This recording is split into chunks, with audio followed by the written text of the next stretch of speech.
Our board's pretty neat because when you look at the board, it's a board that's all across the country, just like our membership and just like our volunteer champions. And that lends some pretty neat diversity to it. We have people who have a background in law, people who have a background in social work, but each of us has a lived experience of poverty, whether it's current or whether it's in the past. We've all been there. So, there's that theory about, nothing about us without us. And I think this board represents that theory pretty good, especially considering how every single person on that board has had that experience. We've all been there or are there currently.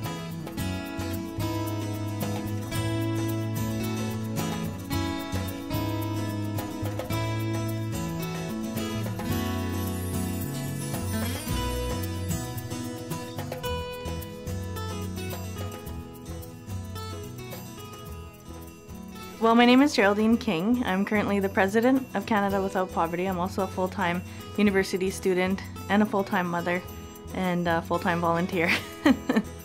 Busy life. I think one of the most important things that people need to know about poverty is that it's not something that people choose, it's something that people fall into.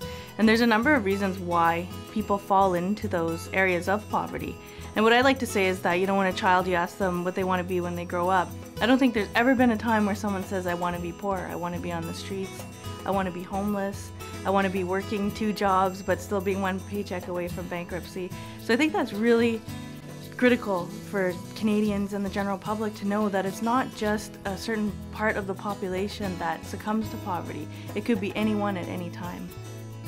We're talking about a national strategy, and there's a real hole right now in a national strategy. There are provincial strategies for a lot of the provinces, there are municipal strategies, but the country doesn't have an anti-poverty strategy. We need a national anti-poverty strategy, and a national homelessness strategy, and a national housing strategy, and on we go. And to do that in a nonpartisan way is amazing, because we're getting all those voices saying this needs to be a top 5 issue.